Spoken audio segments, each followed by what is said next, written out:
जय हिंद साथियों, knowledge close में आप सभी का बहुत स्वागत है। आशा करती हूँ आप सभी अच्छे होंगे। श्रृंखला चल रही है यूपीपीएससी आरओ सामान्य अध्ययन की। तो 2 प्रैक्टिस सेट हो गए, तीसरे प्रैक्टिस सेट का थर्ड और फोर्थ और लास्ट पार्ट है ये। तो आप क्लास में एंड तक बने रहें, इम्पॉर्टेंट है। अगर आप चैनल पर नए हैं तो चैनल को लाइक, सब्सक्राइब और शेयर करना ना भूलें। तो हम अपनी क्लास शुरू करते हैं, देखते हैं हमारा अगला सवाल क्या है। क्वेश्चन नंबर 107 है, निम्नलिखित में से कौन सा कोयला आधारित बिजली संयंत्र उत्तर प्रदेश में स्थित है। 4 दिए गए हैं, डार्लीपाली, दादरी, सिंगरौली, विंध्याचल। ऑप्शन दिए गए हैं, पहले में है पहला और तीसरा, ऑप्शन बी है दूसरा और तीसरा, ऑप्शन सी है दूसरा और चौथा, ऑप्शन डी है तीसरा और चौथा। सही आंसर है ऑप्शन बी, दादरी और सिंगरौली उत्तर प्रदेश में स्थित है और डार्लीपल्ली संयंत्र ओडिशा में, जबकि विंध्याचल ताप विद्युत स्टेशन मध्य प्रदेश में स्थित है। क्वेश्चन नंबर 108 है, उत्तर प्रदेश के विभिन्न स्थानों में आयोजित भारतीय राष्ट्रीय कांग्रेस के अधिवेशन के संदर्भ में सूची 1 को सूची 2 से सुमेलित कीजिए और नीचे दिए गए कूट से सही उत्तर का चयन कीजिए। पहली सूची में स्थान दिए गए हैं, दूसरी सूची में वर्ष दिए गए हैं। स्थान है मेरठ, कानपुर, लखनऊ, बनारस। वर्ष है 1916, 1905, 1946, 1925। तो मेरठ में 55वां हुआ था अधिवेशन। कब हुआ था? 1946 में। कानपुर में 41वां अधिवेशन हुआ था और सन 1925। लखनऊ में 32वां 1916 में और बनारस में 1905 में। ये था 21वां बनारस वाला। ऑप्शन सी सही है।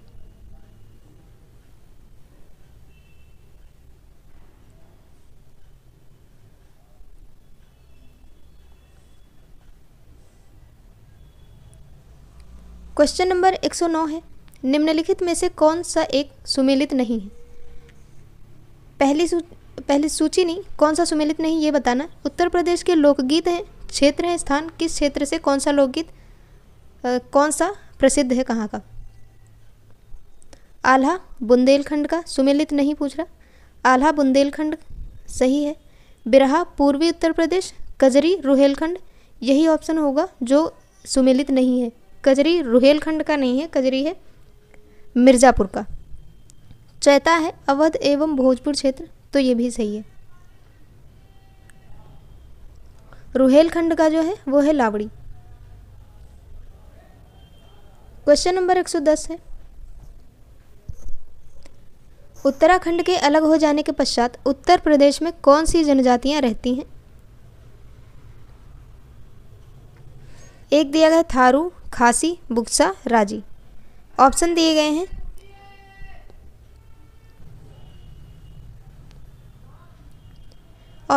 हैं, पहला और दूसरा, और बी है दूसरा और तीसरा, सी है 3 और 4, डी है 1 और 3। सही आंसर ऑप्शन डी है 1 और 3, थारू और बुक्सा।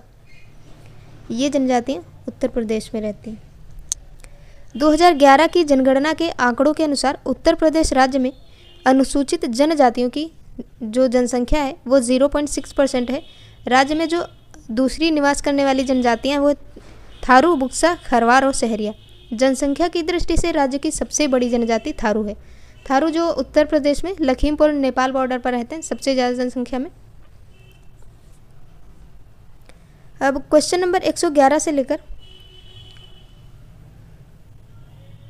125 तक मैथ्स और रीजनिंग है, तो ये हम जीएस की क्लास में कवर नहीं करेंगे, अगली क्लास में कवर करेंगे।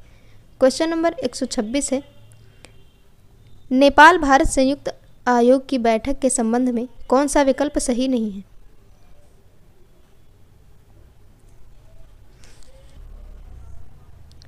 ए है इस आयोग की बैठक 5 और 6 जनवरी 2024 को हुई। बी है यह बैठक काठमांडू में हुई। सी है बैठक में नेपाल ने भारत को बिजली निर्यात करने का समझौता किया। डी है भारत का प्रतिनिधित्व विदेश मंत्री एस जयशंकर ने किया। तो सही नहीं पूछ रहा है, इसमें गलत कौन सा है, तो ऑप्शन ए गलत है, क्योंकि यह बैठक 5-6 नहीं 4-5 जनवरी को हुई थी। देखिए डेट भी पूछा जाता है, बाकी पूरा सही है। और काठमांडू में हुई थी और विदेश मंत्री एस जयशंकर ने इसका प्रतिनिधित्व किया था।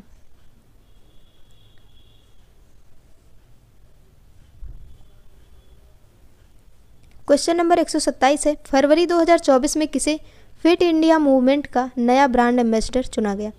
ए है राघवेंद्र तिवारी, बी है नरेंद्र कुमार यादव, सी है सचिन तेंदुलकर, डी है अमिताभ बच्चन। सही आंसर ऑप्शन बी है, नरेंद्र कुमार यादव को। ये IRS बैच के 2009 बैच के IRS अधिकारी हैं।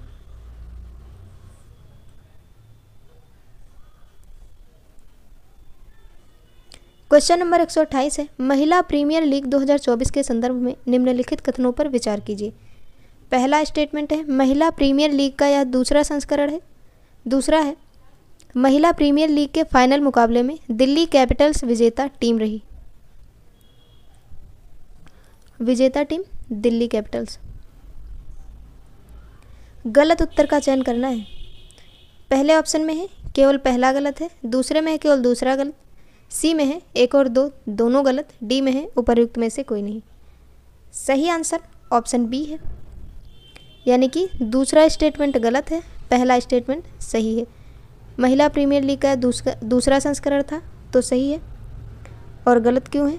क्योंकि फाइनल मुकाबले को रॉयल चैलेंजर्स बेंगलुरु ने दिल्ली कैपिटल्स को 8 विकेट से हराकर जीता।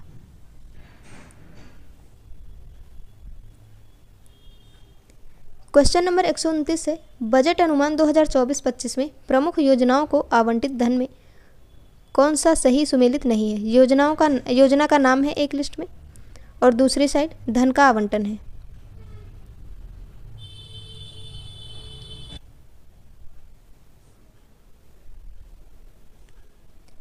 ए है राष्ट्रीय स्वास्थ्य मिशन को 38,183 करोड़ रुपए, बी है प्रधानमंत्री ग्राम सड़क योजना को 12,000 करोड़ रुपए, सी है PM किसान योजना को 60,000 करोड़ रुपए और डी है मनरेगा को 84,000 करोड़। तो ऑप्शन डी सही होगा। सही सुमेलित नहीं पूछ रहा क्योंकि ये 86,000 करोड़ रुपए आवंटित किए गए हैं इसको।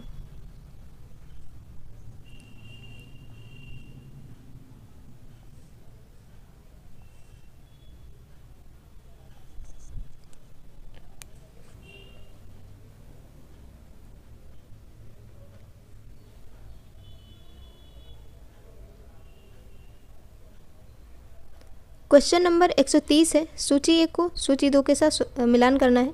सूची 1 में दिए गए frontier, Airavat PSAI, PSLV C57, LM M3 M4।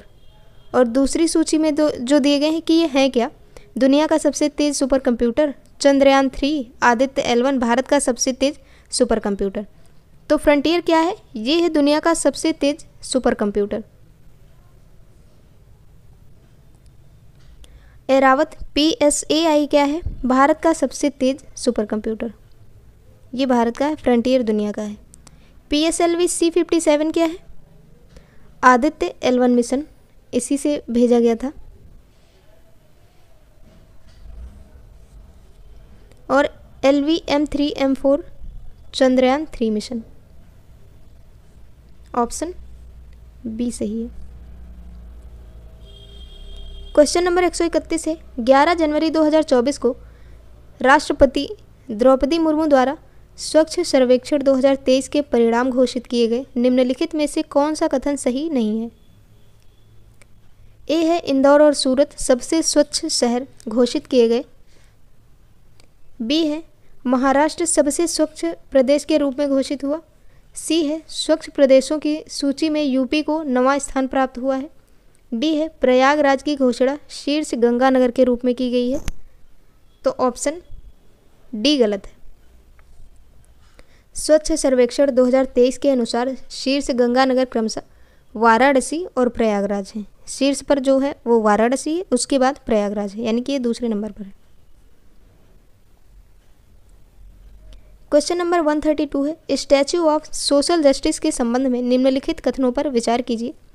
पहला कथन है, यह डॉक्टर अंबेडकर की विश्व की सबसे ऊंची प्रतिमा है जिसकी कुल ऊंचाई 206 फीट है। दूसरा है, इसका अनावरण विजयवाड़ा में आंध्र प्रदेश के मुख्यमंत्री जगन मोहन रेड्डी ने किया। सही विकल्प चुनना है। तो ऑप्शन ए दिया गया है केवल एक सही, बी है केवल 2 सही, सी है 1 और 2 दोनों सही, डी है इनमें से कोई नहीं, एक भी सही नहीं। तो 132 का ऑप्शन सी सही है, यानी कि पहला भी स्टेटमेंट सही है और दूसरा भी। Statue of social justice.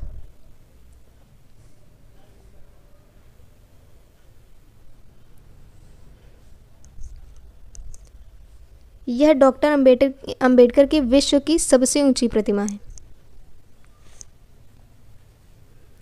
Question number 133 है, निम्नलिखित कथनों पर विचार कीजिए। फरवरी 2024 में 9वां महाकवि कन्हैयालाल सेठिया कविता पुरस्कार 2024 अरुंधति सुब्रमण्यम को प्रदान किया गया। दूसरा स्टेटमेंट है, इस पुरस्कार के तहत 5 लाख रुपए की धनराशि प्रदान की जाती है। उपर्युक्त में से सत्य कथनों का चयन कीजिए। ए है केवल 1 सही, बी है केवल 2 सही, सी है 1 और 2 दोनों सही, डी है ना तो 1 ना तो 2। सही आंसर है ऑप्शन ए, पहला सही है, दूसरा गलत है,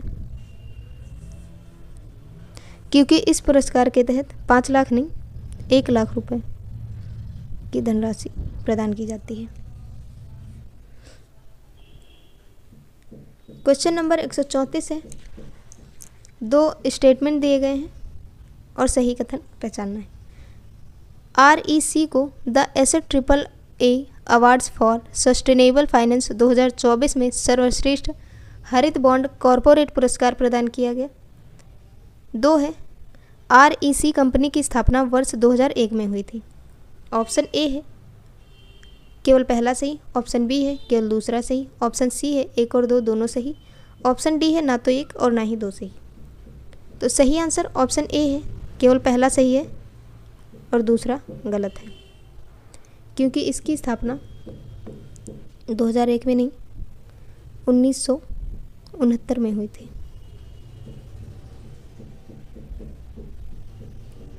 क्वेश्चन नंबर 135 है, निम्नलिखित कथनों पर विचार कीजिए।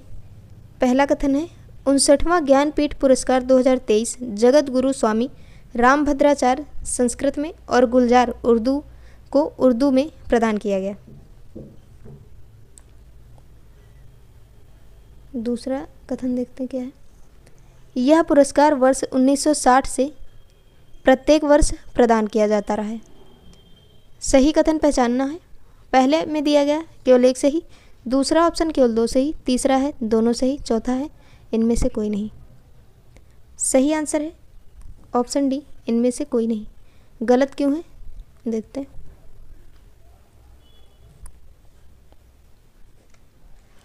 उर्दू के प्रसिद्ध कवि संपूर्ण सिंह कालरा, गुलजार और जगत गुरु रामभद्राचार्य को 58वें ज्ञानपीठ पुरस्कार से सम्मानित किया गया और यहाँ पर दिया गया है 59वां। बाकी सब सही है। और ये जो है इसकी स्थापना 1961 में हुई थी और यह 1965 से दिया जा रहा है। ऑप्शन में क्या दिया गया 1960,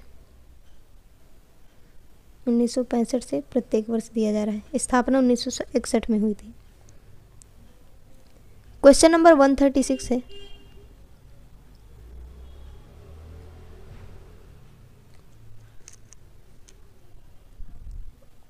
निम्नलिखित कथनों पर विचार कीजिए।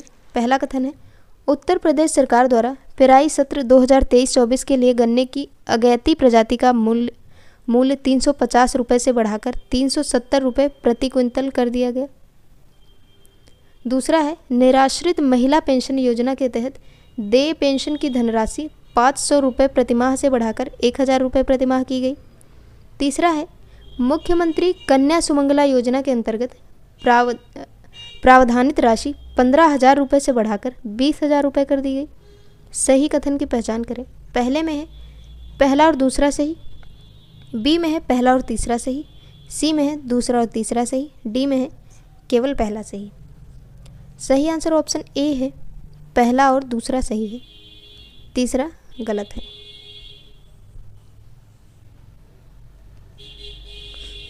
गलत क्यों है? क्योंकि ये धनराशि 15,000 रुपये से बढ़ाकर 25,000 रुपये करी गई है।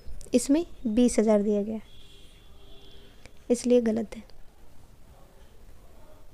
क्वेश्चन नंबर 137 है, केंद्रीय बजट 2024-25 के अनुसार निम्नलिखित में से कौन सा एक सुमेलित नहीं है? पहले में दिया गया है घाटा और दूसरी साइड दिया गया बजट 2024-25 में अनुमान। राजकोषीय घाटा 4.9%, बी है राजस्व घाटा 1.8%, सी है प्रभावी राजस्व घाटा 0.6%, डी है प्राथमिक घाटा 1.8%। तो ऑप्शन डी गलत है, क्योंकि 1.4% है ये, इसमें 1.8 दिया गया। क्वेश्चन नंबर 138 है, बजट अनुमान 2024-25 से जुड़े निम्नलिखित कथनों पर विचार करें। एक है, प्रधानमंत्री किसान सम्मान निधि के लिए 60,000 करोड़ रुपए आवंटित किए गए।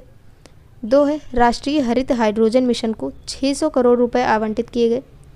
3 है, प्रधानमंत्री ग्राम सड़क योजना के लिए 20,000 करोड़ रुपए आवंटित किए गए। असत्य यानी कि गलत कथन पहचानना है।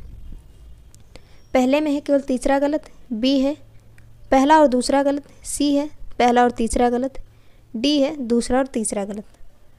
तो सही आंसर ऑप्शन ए है, केवल तीसरा गलत है, बाकी ये दोनों सही हैं। तो प्रधानमंत्री ग्राम सड़क योजना के लिए 12,000 करोड़ रुपए आवंटित किए गए हैं और इसमें 20,000 दिया गया है।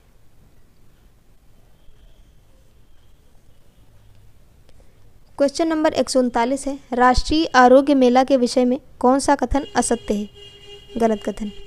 ए है, इस मेले का आयोजन 1 से 4 फरवरी 2024 को नई दिल्ली में किया गया। बी है, इस मेले का आयोजन दिल्ली सरकार द्वारा किया जाता है। सी है, इस मेले के लिए आयुष मंत्रालय नोडल एजेंसी है। डी है, इसका उद्देश्य देश की समृद्ध उपचार पद्धतियों के महत्व को रेखांकित करना है। सही आंसर ऑप्शन बी है, इस मेले का आयोजन दिल्ली सरकार द्वारा नहीं किया जाता है। इस मेले का आयोजन जो है दिल्ली सरकार के बजाय भारत सरकार द्वारा किया जाता है। क्वेश्चन नंबर 140 है, वर्ल्ड गवर्नमेंट समिट 2024 के विषय में कौन सा कथन सही नहीं है? ए है, इस समिट का आयोजन प्रतिवर्ष दुबई में किया जाता है। बी है, इस बार इसकी थीम भविष्य की सरकारों को आकार देना यह थी। और सी है, इस समिट को प्रधानमंत्री नरेंद्र मोदी ने संबोधित किया। डी है, भारत, तुर्की, कतर और अमेरिका को अतिथि देश के रूप में शामिल किया गया। सही आंसर ऑप्शन डी है, क्योंकि कथन गलत पूछा जा रहा है, बाकी ये तीनों सही है। वर्ल्ड गवर्नमेंट समिट 2024 का आयोजन 12 से 14 फरवरी को 2024 में यूएई में किया गया। इस सम्मेलन में भारत, तुर्की और कतर अतिथि देश के रूप में थे। इसमें अमेरिका भी दिया गया, इस वजह से गलत है। तो ये थी हमारी आज की क्लास। 140 क्वेश्चन कवर कर लिए गए हैं प्रैक्टिस नंबर 3 के। तो अगर आपको क्लास सही लगी, पसंद आई तो लाइक, कमेंट और शेयर करें। और अगली क्लास हम हिंदी के लेकर आएंगे, हिंदी का प्रैक्टिस सेट 3।